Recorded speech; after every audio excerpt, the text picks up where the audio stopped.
Bueno, seguimos en este especial de Canal Capital, Puertas Abiertas a la Paz, acompañando el proceso con el análisis y el contexto. Lo que creemos firmemente en Canal Capital que debe hacer la televisión pública, informar a los ciudadanos del proceso que sin lugar a dudas va a determinar el futuro de las próximas generaciones de colombianos.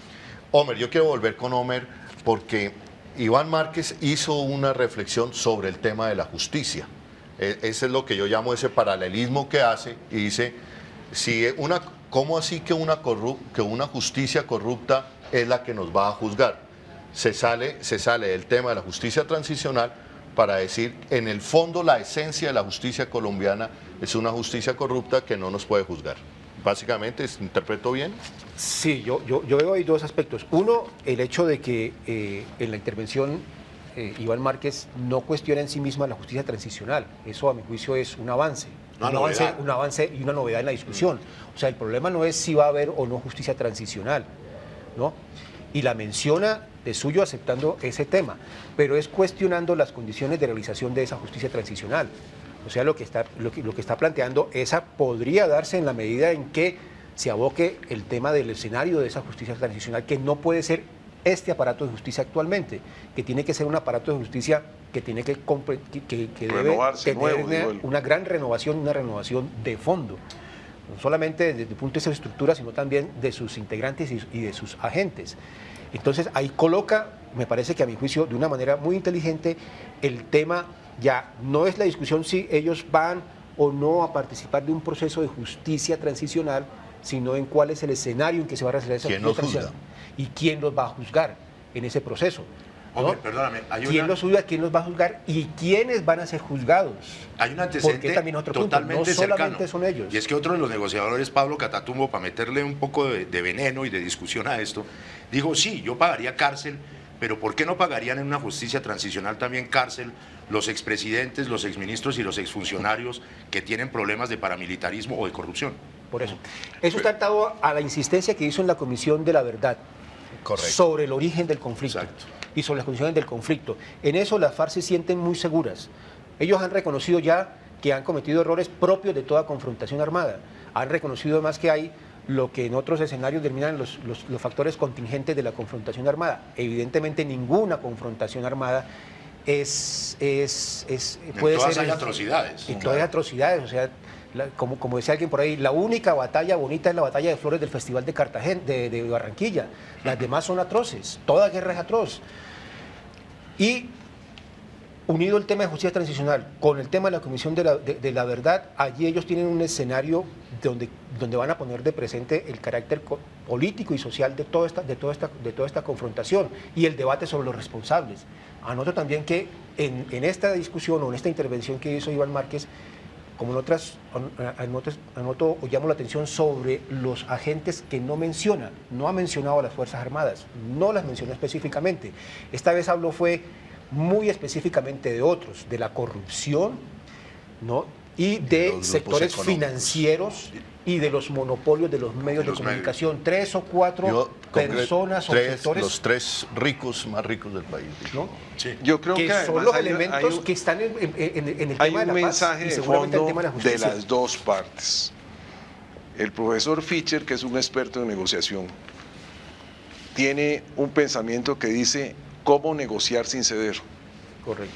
Y un poco, a mí la impresión que me dio del acuerdo de hoy, o lo que nos han transmitido es, queremos construir un acuerdo donde no haya vencedores ni vencidos, sino haya una construcción de una democracia mayor, en una apertura democrática, derrotando la corrupción, en fin.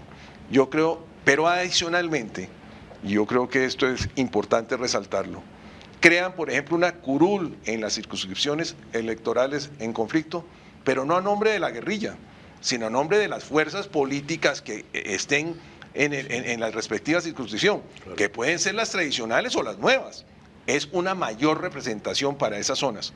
Segundo, se convoca a un estatuto de la oposición, pero no están hablando ellos de que están haciendo el estatuto de la oposición lo cual a mí sería muy grave porque sería entonces dejar las otras fuerzas por fuera del acuerdo, sino que están hablando de la importancia del estatuto de oposición y de convocar a todas las fuerzas políticas de la nación a que lo elaboren. Y dicen muy específicamente que de ese estatuto de la oposición no solamente son los partidos y los movimientos, sino lo que llaman las fuerzas sociales. Sí. La gente que está en la calle, que protesta y que tiene derecho a esa protesta, ¿no? Tercero, y que es el tema que ustedes han venido tratando, yo creo que se adelantan un poco a decir, una cosa es las circunscripciones electorales nuevas y otras son las condiciones de quienes pueden participar en los procesos electorales. Nosotros no nos sometemos a una justicia corrupta, eso lo dijeron, en el fondo adelantándose al gran debate que hay, no solamente que debe haber existido en La Habana, sino que existe en el país, de cómo personas que han cometido delitos van a incorporarse. Sobre eso, entre otras cosas, escuché en estos días la publicación de un gran líder internacional refiriéndose al conflicto colombiano que dijo lo siguiente que me pareció importante reflexionarlo. Si nosotros vamos a hablar del pasado y solamente actuamos sobre el pasado, no construimos la paz. Lo que hay que tener claro es que hay que construir un futuro en paz. Yo creo que ese gran, digamos, reflexión es lo que debe entonar el debate de una posible balance o acuerdo del fin de la confrontación. ¿Qué es lo que queremos? Por eso yo he reiterado en miles de oportunidades y hoy quiero decirlo nuevamente, la paz no se hace con las guerrillas, la paz se hace con el pueblo colombiano porque la paz es el desarrollo de todas las gentes aisladas, pero lo que sí necesitamos es un ambiente de paz para construir la verdadera paz. Como lo que dijo el presidente Mojica a propósito de Naciones Unidas, haciendo referencia al conflicto colombiano. Lo que está en juego es el porvenir de las próximas generaciones de colombianos. Creo que quedó en punta, antes de nuestro corte de comerciales, quedó en punta el tema, cómo se está viendo o qué lectura hacemos hoy de lo que está pasando con el alcalde Gustavo Petro frente al tema de Procuraduría, y precisamente hoy, cuando el país, en la agenda del país se va a poner sobre la mesa la calidad de la participación política en la democracia colombiana. Esa va a ser la discusión de fondo a partir de ya. ¿Cómo ha participado la oposición? ¿Qué ha pasado? ¿Cuántos muertos hemos tenido que pasar y sufrir para que volvamos a retomar el tema de que se necesita una participación política con todas las demás? Con un esguince ahí. De repente ahora, en vista de la confrontación es distinta, se inventan o se inventarían otra manera de romper los cánones democráticos, que ya no es el asesinato, sino la muerte política. Vamos a intentar de comunicarnos con Oscar Iván Zuluaga, que ya ha reaccionado, obviamente, rechazando lo que acaba de pasar en La Habana. Vamos a ver si lo podemos tener telefónicamente, pero te interrumpí, Antonio. Te decía eso, que ahora existe como fenómeno de acción contra la oposición y contra la posibilidad de que la oposición sea gobierno y sea poder, la posibilidad de generar muertes políticas. Está de alguna manera en debate qué tan legítimo, no qué tan legal, qué tan legítimo es eso. Pero a propósito de los Oscar Iván Zuluaga, Holman, a uno se le viene en mente como un juego maravilloso que todos conocemos, que es el ajedrez. ¿Qué estará pensando todo ese sector belicista, guerrerista, uribista, la extrema derecha colombiana, potenciada y consolidada en determinados sectores, frente a este acuerdo del segundo punto? Es decir, ¿cómo estarán jugando el ajedrez para generar toda una dinámica cierta o falsa en la medida de la manipulación de la opinión contra este segundo punto? Yo me atrevo a decir, solamente, digamos, voy a hablar más desde el corazón. Ojalá no haya más fuego, no voten más fuego de lo que se ha venido tornando hoy el debate político en Colombia. Es decir, lo que hace Miguel Silva en su columna, las declaraciones del presidente de Buitres, por el otro lado de Uribe, diciendo el único que debería estar en la cárcel es el presidente Santos, y la columna de Silva del día de ayer, o del día lunes, si no estoy mal, diciendo que aquí él estuvo frente a Pablo Escobar.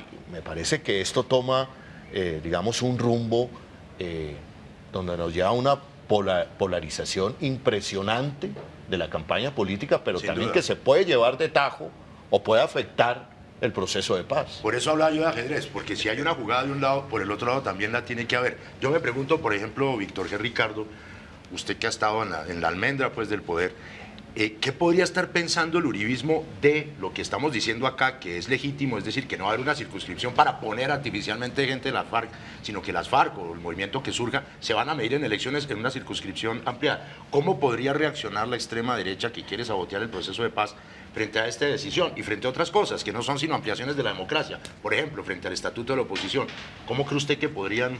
Juguemos ajedrez?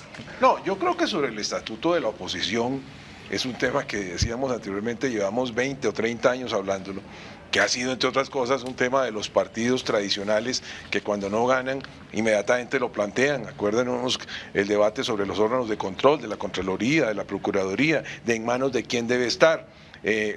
Y siempre ha habido la iniciativa de que estén esos organismos de control en manos de la oposición para que tenga un vigilante real, digamos, el Ejecutivo. Yo creo que en eso es la construcción de una democracia perfecta. Seguramente hoy en la crítica que la oigo escuchar ya, que va a decir cómo es posible que sea en La Habana, donde se habla del estatuto de la oposición, y no en el Congreso de la República. Pero si allá no hablan. Pero definitivamente lo que hay que concebir aquí, lo que hay que concebir aquí es qué queremos. ¿Queremos un país que continúe en la violencia o queremos un país que hagamos acuerdos de paz para poder construir la paz con el país en un ambiente de paz? ¿Qué podrían decir en cuanto a las curules? En cuanto a las curules, yo estoy convencido que lo que van a decir es que, si bien acá estamos comentando que hay una libertad para que cualquier persona o cualquier fuerza pública pueda llegar, lo que se da es una mayor representación a las entidades territoriales que han padecido el conflicto, inmediatamente van a decir que es allá donde tienen las bases la guerrilla y que por lo tanto tienen nombre propio. O que habría que darle lo mismo a los pero en esas leyes de la democracia, eso para mí, esa crítica sería inválida. ¿En qué sentido? Que es desde ya entonces reconocer que es que en esas zonas hay mayorías de la guerrilla, claro, y no de las fuerzas de los partidos tradicionales o de fuerzas nuevas.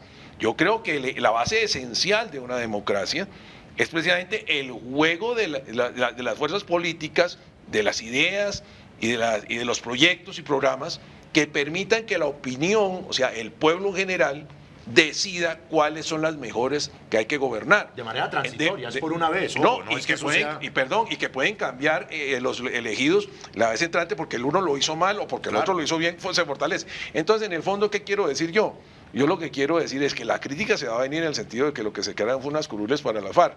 Pero entonces, en ese momento, yo sí diría con mucho énfasis, entonces ese es el reconocimiento a que las FARC tienen mayoría en esas zonas territoriales. Se supone que hay una libertad para expresarse. No, sí. Y si las tuviese, ¿cuál es el problema? O sea, vuelvo, insisto, aquí hay un problema. Es el juego de fuerzas y de ideas. Aquí tenemos el hecho de que hay una fuerza política que se alzó en armas, o es un movimiento político alzado en armas, y obviamente ese movimiento político no puede existir sin una determinada base social, pero esa base social no tiene, en el escenario de las elecciones, no es ningún delito votar por una opción política cuyo origen no es el de un grupo político alzado en armas. Pues ahí está Petro. ¿No? Ahí está Petro. Y de nuevo entonces se viene en unas condiciones ya de superación de la confrontación armada, el hecho de que justamente esa es una de las posibilidades reales que se deben garantizar aquí en Colombia, en que la gente pueda votar y optar por opciones radicales o por opciones de una democracia radical como puede representar los grupos insurgentes. Pero si esa es la opción mayoritaria, pues bienvenida sea. Y eso es lo que el Estado debe defender y respetar independientemente de que esa opción mayoritaria sea de signo contrario. Defender, respetar y proteger, según lo que estamos viendo en este punto. Artículo 2 de la Constitución Política, el Estado está obligado a defender a todos los ciudadanos, no a unos, sino a todos. Pero creo que en general la reacción de la derecha cada vez va a ser más fuerte frente a este tipo de acuerdos, y van a ser más fuertes en la medida en que se ven más debilitados. Toda esta bulla que se ha hecho todos estos días, yo la percibo es más como el sentimiento y la angustia que tiene la extrema derecha representada por Álvaro Uribe de cara a las próximas elecciones. Ellos empezaron señalando de manera realista que aspiraban a 10 congresistas. Pero hoy los hechos que implican toda la justicia que se ha hecho con la parapolítica ha minado buena parte de la estructura política electoral de la extrema derecha, que fue el paramilitarismo. Entonces, hoy las condiciones no son las mismas del 2002 o las del 2006 en ese sentido. Y en segundo lugar, en la agenda pública no está el tema de la guerra ni la confrontación, sino está el tema de la paz. Entonces, en la medida en que el tema de la paz se vaya posicionando, va a ser mucho más agudo los gritos y los chillidos que va a pegar Uribe y su séquito. Olga, usted me permite un segundo. Usted ha puesto, y yo no he opinado sobre el tema del doctor Petro. Yo considero que lo que no es válido es que a ningún gobernante, cualquiera que sea su procedencia, se le quiera tumbar por motivos políticos. Considero que si los gobernantes, cualquiera que sea su procedencia, violan las normas, evidentemente deben ser investigados y debe fallar en justicia. Pero lo que no se puede admitir es que la justicia se haga con carácter político. ¿Y qué opina usted, Porque Víctor? eso sí genera unos hechos de violencia que rompen cualquier posibilidad inclusive de resolución de conflictos futuros. Sí, Hay le quiero gente que poner- pretende decir que esto no tiene nada que ver con el proceso de paz, que esto no afectaría, pues uno puede decir que no lo afectaría en dimensiones desproporcionadas, pero sí es un mal mensaje. Pero lo de hoy fortalece a Petro también. Pero, claro que es un mal mensaje. ¿En qué sentido? En el sentido de que si a una persona la tumban del cargo, por hablar en el lenguaje popular, simplemente por ejercer una política, una agenda de gobierno o discrepar de los asuntos de un mayor poder, pues indudablemente es muy grave por ser exguerrillero. Porque entonces la gente que está trabajando por una terminación del conflicto, que ha estado alzado en Senado, me dice, bueno, ¿qué sacamos si llegamos allá y nos va a suceder eso? Haciendo una alusión que vale la pena decirle la opinión. Petro no es de las FARC. Es más, las FARC no quieren al M-19, nunca lo quisieron. Aunque el M-19 es hijo de las FARC. Aunque el eje, sí, pero digamos que hay una confrontación que la gente muchas veces no entiende, pero que es así. Oiga, Y lo segundo que yo sí quiero decir con mucho énfasis es, todo lo que se está construyendo en el país, en todos los escenarios, tiene una implicación sobre el futuro. Una decisión mal tomada con carácter político puede influir en la resolución del conflicto. Como una decisión politizada judicialmente, evidentemente la agudización. acaba a eso iba. con la independencia de poderes y además con la construcción de lo que hoy le escuché al doctor de la calle, de una apertura democrática para construir una democracia mejor. Justamente en lo institucional y en el futuro de esas reformas institucionales que se van a derivar necesariamente ahora y en el posconflicto, ¿usted cómo ve el hecho institucional hasta hoy que un ente como la Procuraduría pueda investigar, juzgar y condenar al mismo tiempo? Pues yo creo que esa hace parte de la revisión de la reforma judicial y de los órganos de control. Por ejemplo, para mí realmente fue una sorpresa que la Procuraduría pudiera destituir personas que fueron elegidas popularmente, independientemente del motivo, porque debería ser un órgano popular el que realmente fallara en esa materia. Pero Como yo, la revocatoria, por ejemplo. como la revocatoria, me parece que podría ser un mecanismo en el cual quien lo eligió resuelve decir, ya usted no goza de la confianza O porque siga. usted violó, o siga. Eso para mí es más democrático. Pero independientemente de eso, lo que sí es cierto es que eso ejemplariza la necesidad urgente que existe para lograr derrotar la corrupción, derrotar la impunidad, ejercer una mayor eficiencia en la administración pública y una mayor responsabilidad de los gobernantes. Hay que hacer una serie de reformas que así la garanticen. Nos quedan los últimos minutos, queridos invitados, y yo les pediría el favor de que en estos minutos, rápidamente una reflexión sobre el tema medios de comunicación, el énfasis que hacen sobre medios de comunicación y ya una conclusión, digamos, final para despedir nuestro especial del día de hoy, Puertas Abiertas a la Paz, desde la Televisión Pública de Bogotá. Homer. Bien, yo creo que este punto es es determinante, es un poder efectivamente en toda sociedad. No son solamente los tres poderes, sino el de los medios de comunicación. Y en general todo proceso de acuerdos que se está buscando, en este caso en La Habana, parte de necesariamente llegar a una fórmula de poder compartido. Es otra, o sea, y en ese sentido el acceso a los medios de comunicación, no solamente no lo digamos para un grupo determinado que surja, sino para un sector social distinto, es un elemento determinante en este escenario futuro del país, de una construcción de paz. Quiero complementarlo con una noticia. Nosotros, la Unión Patriótica, el día de mañana tendremos una reunión con el Ministerio del Interior para discutir el tema de las garantías electorales para la participación de la UP en las próximas elecciones. Vamos a hacer una discusión a fondo sobre cuáles son esas garantías que el Estado da, entre otras cosas, en materia de temas de comunicación. Hoy en día la Unión Patriótica, que recuperó por sentencia del Consejo de Estado la personería jurídica, está abocada a participar en las próximas elecciones, su pena puede ser sancionada por participar y no superar el umbral, o por no participar en estas próximas elecciones, y entonces ese es un tema que vamos a discutirlos, entre otros temas, es cuáles son las garantías que el Estado da para acceso a los medios de comunicación, de manera especial a una fuerza política que hoy está en situación evidentemente de desventaja. O sea, lo que vamos a discutir es cuáles son las acciones afirmativas, cuáles son las medidas de igualdad material para que la Unión Patriótica esté en igualdad de condiciones a los demás partidos políticos y pueda tener opción cierta de superar el umbral y de elegir representantes al Congreso de la República. Y esta discusión, que lo estuvimos intercambiando ayer con el ministro Iragorri, tiene una gran connotación con el tema de los desarrollos de los acuerdos de La Habana. El punto que está aquí es que, de una parte, el hecho de hacer justicia con el caso de la Unión Patriótica, uno de cuyos elementos implican tomar medidas por parte del Estado de garantías de no repetición, va a crear condiciones para que las futuras fuerzas que surjan de los acuerdos de paz no se repita con ellas lo que ha sucedido con el caso de la Unión Patriótica. Y el hecho de que podamos nosotros contar con unas condiciones especiales que nos pongan en igualdad material con los demás partidos, dirigidas entonces a tratar de lograr tener una representación en un Congreso de la República, en donde independientemente de los acuerdos independientemente de su composición, van a tener que discutir los temas del desarrollo legislativo de los acuerdos de La Habana y de los acuerdos a que se llegue con el ELN.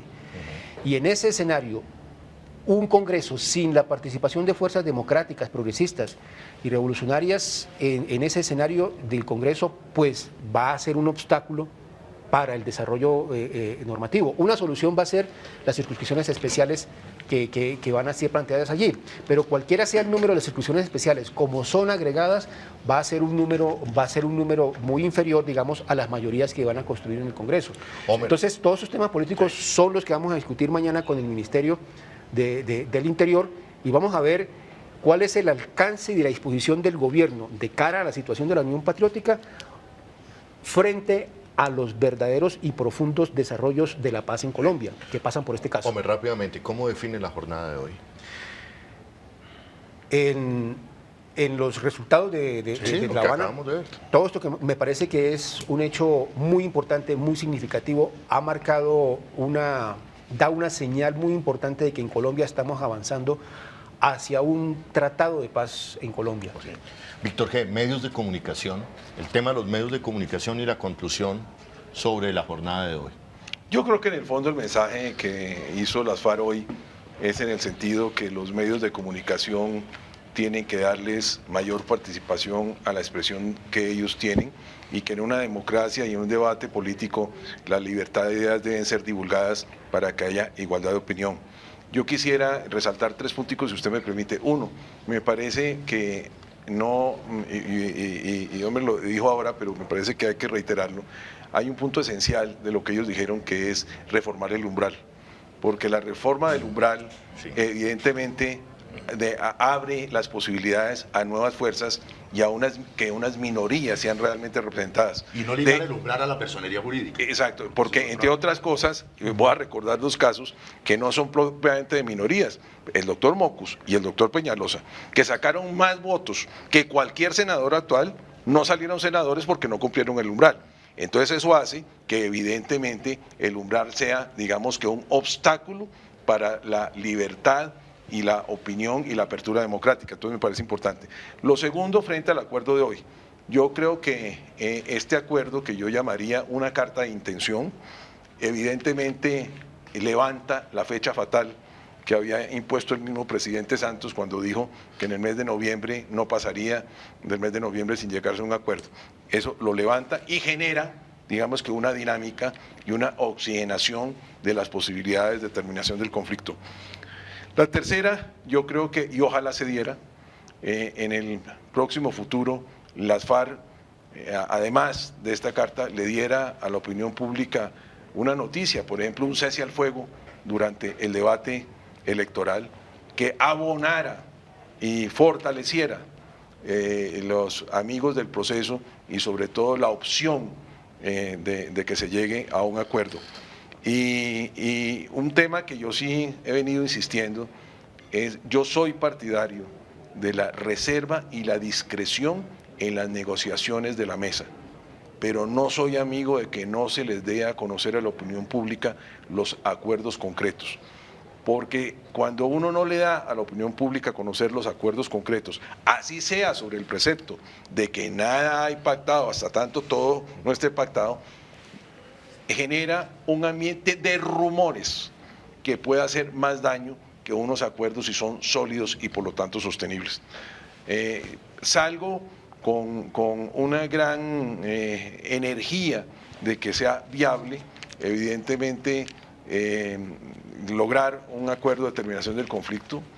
Salgo convencido de que la posición del gobierno en este comunicado fue la manifestación de que hay una democracia imperfecta, que hay que construir escenarios, y salgo también ilusionado de ver que en esa mesa no solamente se anuncian unos acuerdos, digamos, macros, políticos, sino que además se dice, es necesario convocar a todas las fuerzas políticas del país en la construcción de acuerdos concretos. Estamos de acuerdo. Holman, Antonio. súper brevemente, a lo titular, nosotros que somos periodistas, mire, lo de los medios me llamó muchísimo la atención, un par de palabras de Iván Márquez, habló de las matrices mediáticas. Yo quisiera creer que esas matrices mediáticas, que son vicios, que son pecados, que son agresiones a la libertad de información, a la independencia, tienen dos nombres, que son el unanimismo y la invisibilidad. Es decir, la prensa colombiana sistemáticamente desde tiempo atrás ha decidido invisibilizar a enormes capas de la población, solamente son visibles cuando les cae un volcán encima, y ha decidido entrar en procesos de unanimismo, de apoyos a ideas únicas, a una sola manera de ver la enorme diversidad política, cultural y genética de este país. Pienso que esas matrices mediáticas solo pueden ser transformadas verdaderamente en el desarrollo y en la concreción de una democracia mucho más evolucionada y profunda del posconflicto. Es decir, que será la sociedad colombiana, en últimas, quien tendrá que revertir una dinámica de exclusión, de invisibilidad y de unanimismo de la prensa y de los medios. Por el otro lado, simplemente quiero terminar en el día de hoy lo que vimos como empecé. Yo siento que hay un punto de quiebre. Me atrevería a decir, como yo no soy político, pues no me importa equivocarme, ni me puedo contradecir en cualquier momento, que el proceso de paz a partir de hoy pareciera no tener reversa, que estamos en un grado de optimismo muchísimo más grande y que esto cambia necesariamente la coyuntura electoral en términos de posicionamiento de los diferentes sectores, de la reelección de Iván Zuluaga y tal, y permea al país hacia una tónica de paz en general. Ok, gracias, Antonio. La reflexión que yo hago con el tema de los medios de comunicación me parece que no son unas reivindicaciones exclusivamente de las FARC, lo que tiene que ver con el tema de los medios de comunicación. Claro. Entonces son reivindicaciones o discusiones históricas que se han planteado en la forma y en la tenencia de los medios de comunicación en Colombia.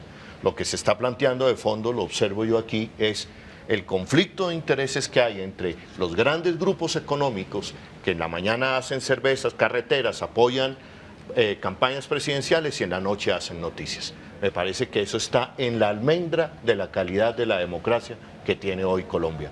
Multiplicidad de voces, todas las expresiones, más medios de comunicación fortalecen la democracia colombiana y esto no puede ser ni es una reivindicación exclusiva de la sociedad, ¿no? Es de la sociedad colombiana, de la calidad de la democracia que queremos hoy los colombianos. Y dos, me parece que aquí inicia la reelección del presidente Juan Manuel Santos. Aquí creo que hay una Creo que le dan una campana de aire impresionante al presidente Y a la tercería, Juan Manuel como Santos. posibilidad también. Me parece que a partir de ese momento creo que hay una atmósfera de paz que se va a empezar a respirar en el país. Viene diciembre también, esta atmósfera, digamos, los sentimientos en diciembre, los anuncios que hay, ojalá acompañados con un cese unilateral del fuego por parte de las FARC, fortalezcan este ambiente que va a arrinconar indiscutiblemente a los más guerreristas de este país, que esperemos no salgan con alguna locura en las próximas semanas. Por parte de Canal Capital, las gracias a Víctor G. Ricardo, a Antonio Morales, a Homer Calderán, satisfechos de la labor que cumple la televisión pública hoy de Bogotá en el contexto, en el análisis de una aspiración indiscutible de todos los colombianos y las colombianas, los anhelos de paz para las próximas generaciones de colombianos. Muy buenas tardes. Y los dejo con noticias. Viene el especial de Canal Capital Noticias.